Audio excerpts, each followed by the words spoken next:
Hello students and welcome to Doon officers academic channel. Last class में जो है हमने सब्जेक्ट वर्ब एग्रीमेंट के रूल नंबर 15 तक कंप्लीट कर लिए थे। आज जो हम रूल नंबर 16 से स्टार्ट करेंगे। तो देखो रूल नंबर 16 क्या है। रूल नंबर 16 है, अगर हमारा सेंटेंस जो है each of one of any one of either of neither of none of every one of से स्टार्ट होता है। ठीक है, क्या अगर हमारा जो सेंटेंस है वो जो है each of one of any one of either of neither of none of every one of से स्टार्ट होता है, तो हम हमेशा इसके साथ जो है हम लेते हैं plural countable noun, plural countable noun followed by singular verb. ठीक है, हम क्या करेंगे, अगर हमारा सेंटेंस इनसे स्टार्ट होगा हम उसके आगे जो है प्लूरल काउंटेबल नाउन ले लेंगे और उसके बाद जो है हम वर्ब जो है वो कैसे लेंगे, वो हमेशा सिंगुलर वर्ब लेंगे। ठीक है, समझ में आया रूल नंबर 16? एग्जाम्पल से देखो समझ में आ जाएगा। एग्जाम्पल नंबर 1 अगर मैं बोलूं,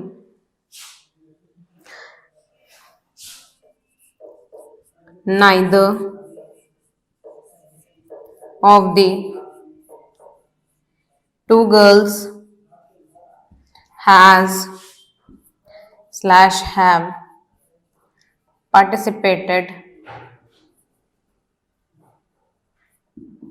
in this competition।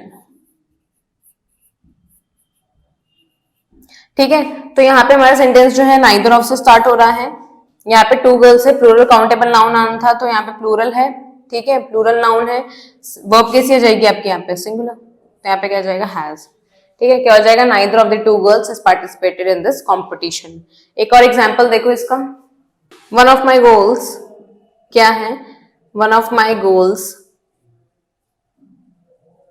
is / are to become an officer। Sentence हमारा किससे स्टार्ट हो रहा है, वन ऑफ से। ठीक है, यहां पे क्या है, प्लूरल है, सिंगुलर वर्ब इज, क्या आ जाएगा, one of my goals is to become an officer. ठीक है, ये हो गया, समझ में आ गया। चलो एक और एग्जाम्पल करो फिर, none of the guest has / have arrived yet। ठीक है, none of the guest has / have arrived yet, किससे स्टार्ट हो रहा है, none of से, तो सीधा हमें पता है कि सिंगुलर वर्ब लगाएंगे, तो यहाँ पे क्या आ जाएगा, has। none of the guest has arrived yet, ये हो जाएगा हमारा correct sentence. Rule number 16 clear हो गया। तो अब देखो रूल नंबर 17। रूल नंबर 17 क्या है, if a gerund as a subject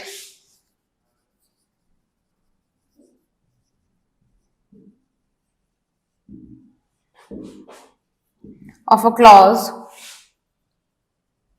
if a gerund as a subject of a clause, it remains singular, it remains singular followed by singular verb।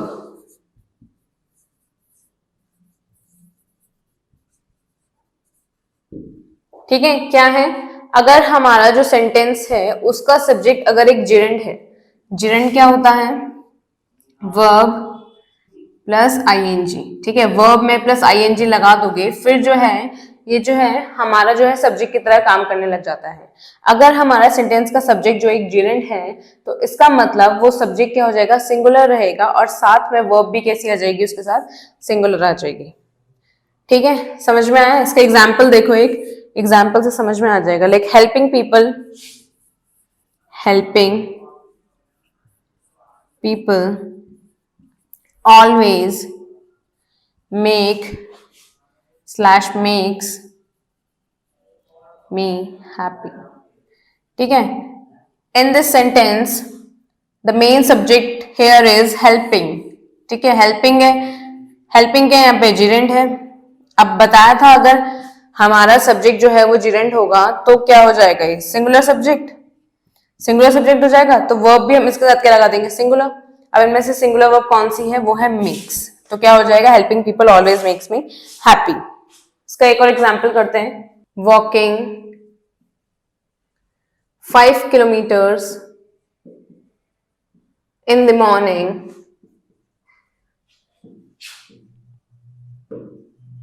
is slash are good for health। पता चल गया होगा यहाँ पे subject क्या हमारा walking है ना, सब्जेक्ट क्या है, वॉकिंग है। वॉकिंग क्या है, जिरेंड है, जिरेंड है विच मीन सिंगुलर हो जाएगा, तो वर्ब भी क्या हो जाएगी, सिंगुलर हो जाएगी। तो यहाँ पे क्या हो जाएगा, इज हो जाएगा। ठीक है, समझ में आ गया। ये था हमारा रूल नंबर 17।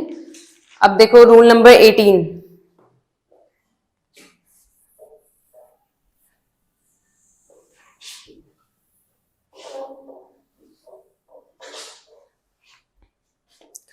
रूल नंबर 18 क्या कहता है, if a group is united, if a group is united, it is singular, it is singular, but if a group is divided, it is plural, it is plural। ठीक है, क्या है, अगर हमारा group जो है वो यूनिटी को शो कर रहा है, अगर हमारा ग्रुप जो है वो यूनाइटेड है, तो उसके वो सब्जेक्ट जो है हमारा क्या हो जाएगा, सिंगुलर हो जाएगा, और उसके साथ हम वर्ब कैसे लगा देंगे, सिंगुलर वर्ब लगा देंगे। ठीक है, लेकिन अगर हमारा ग्रुप जो है वो डिवाइडेड फॉर्म में है, तो उसके हिसाब से हम उसको क्या रखेंगे, प्लूरल रखेंगे सब्जेक्ट को, और वर्ब कैसी आ जाएगी, यहाँ पे क्या आ जाएगी, प्लूरल वर्ब आ जाएगी। ठीक है, समझ में आया इतना। अब देखो इसके एग्जाम्पल से समझो, मैं 2 एग्जाम्पल लिख रही हूँ, 2 एग्जाम्पल से ही समझ में आ जाएगा।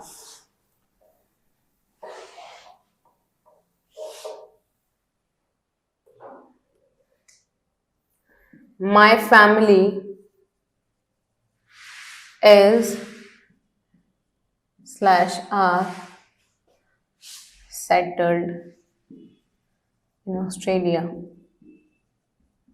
ठीक है, इस सेंटेंस में क्या है, पूरी फैमिली की बात की जा रही है। ठीक है, पूरी फैमिली जो है वो ऑस्ट्रेलिया में सेटल्ड हो गई है, तो यहाँ पे पूरी फैमिली एक ग्रुप की तरह है, और ये ग्रुप जो है यहाँ पे है यूनाइटेड है।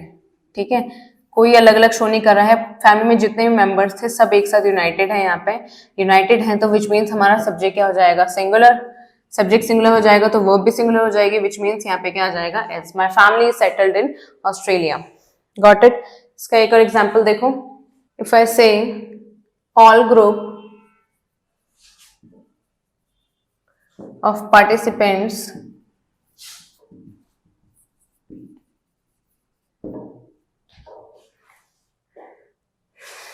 has slash have arrived।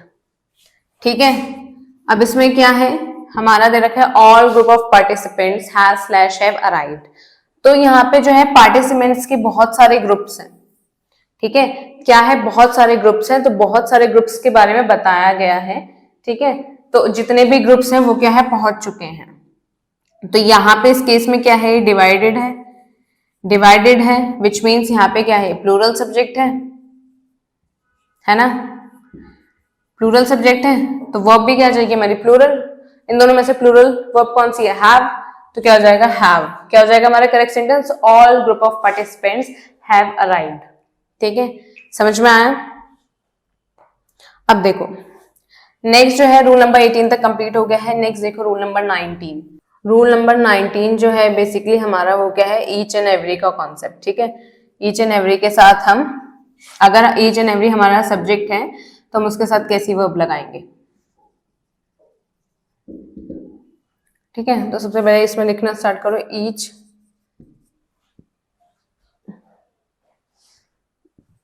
used for two or more than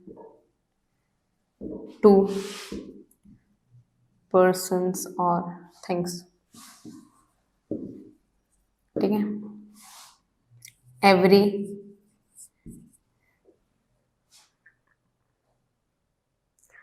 used for three,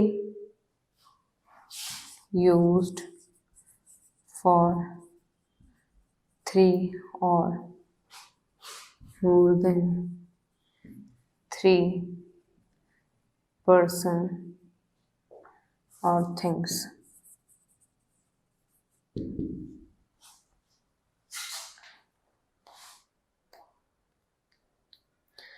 ठीक है, अब इसमें क्या है, जो ईच होता है वो हमारा दो के लिए या तो दो से ज्यादा के लिए लगता है, और एवरी जो है हमारा तीन के लिए और तीन से ज्यादा के लिए लगता है। ठीक है, अगर मैं जैसे बोलूं यहाँ पे आ सकता है ईच हैंड, ठीक है, दो के लिए यूज हो रहा है ईच हैंड। ठीक है, और क्या बोल सकते हैं, लेग्स बोल सकते हैं ईच लेग। ठीक है, और एवरी जो होता है वो दो से ज्यादा के लिए होता है। अब देखो, अगर आपका सेंटेंस जो है ईच और एवरी से स्टार्ट हो रहा है तो वो हमेशा जो है क्या लेता है, सिंगुलर वर्ब लेता है।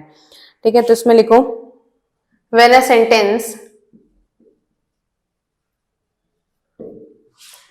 Sentence begin with each or every, it is considered as singular. It is considered as singular. ठीक है, अगर हमारा कोई भी सेंटेंस जो है ईच और एवरी से स्टार्ट हो रहा है तो उसके साथ जो है हम हमेशा क्या लगाते हैं, सिंगुलर सब्जेक्ट हो जाता है वो, उसके साथ हमेशा फॉलोड बाय क्या लगाते हैं, हम सिंगुलर वर्ब लगाते हैं। ठीक है, इसका एग्जाम्पल देखो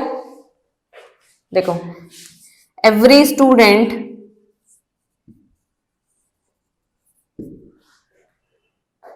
have completed its report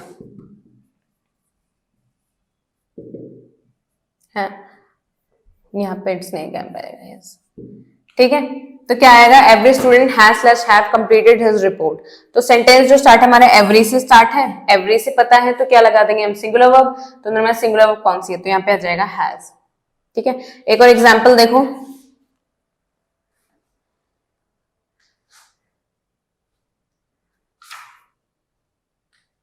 each student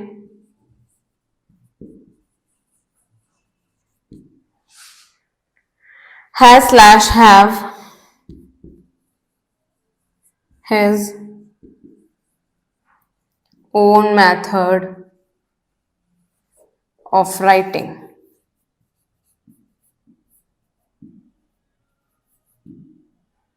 ठीक है, सेंटेंस जो स्टार्ट है यहाँ पे किससे स्टार्ट है, ईच से, तो हम यहाँ पे वर्ब कौन से लगा देंगे, सिंगुलर। यहाँ पे क्या हो जाएगा, हैज हो जाएगा। ठीक है, ये समझ में आया। अब देखो,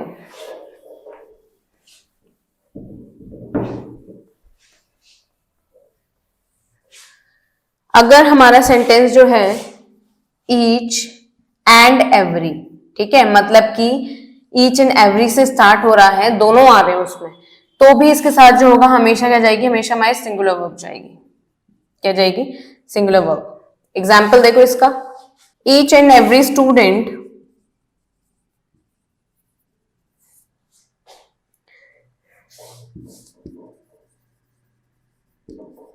and instructor of this organization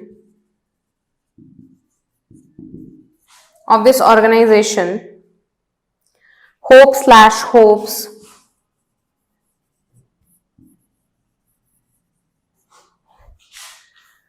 for a new facility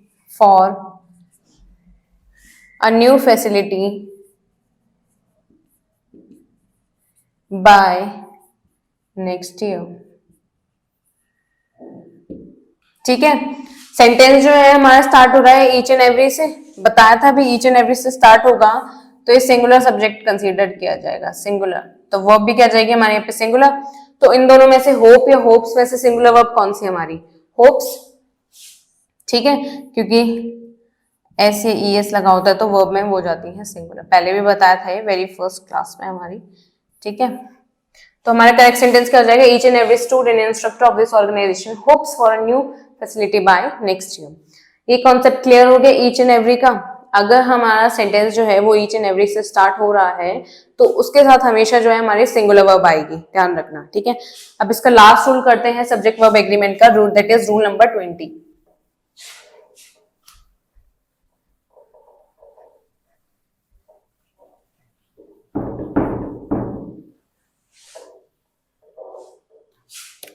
rule number 20, ठीक है। रूल नंबर 20 को एग्जाम्पल से देखो। अगर मैं बोलूं statistics is/are a difficult subject,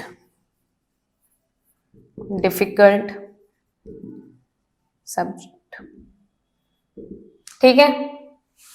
अगर मैं बोलूं next the statistics of India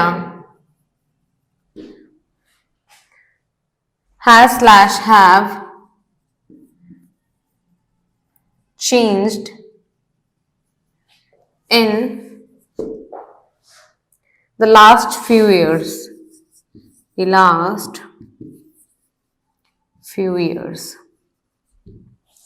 ठीक है। इन दोनों एग्जाम्पल को ध्यान से समझना, इससे जो रूल है क्लियर हो जाएगा। देखो फर्स्ट में क्या है हमारा, स्टैटिस्टिक्स जो है वो सब्जेक्ट को रिप्रेजेंट कर रहा है, सब्जेक्ट बता रहा है, ठीक है। स्टैटिस्टिक्स जो है वो डिफिकल्ट सब्जेक्ट है, तो इस केस में क्या हो जाएगा, स्टैटिस्टिक्स जो है यहाँ पे एक सिंगुलर सब्जेक्ट है ना। तो इसके अकॉर्डिंग हम यहाँ पे क्या लगा देंगे, इज सिंगुलर वर्ब, ठीक है।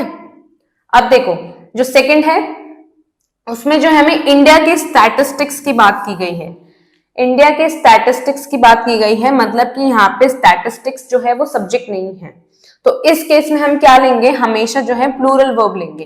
तो यहाँ पे क्या आ जाएगा, हैव आ जाएगा, ठीक है। क्या हो जाएगा, the statistics of India have change in the last few years.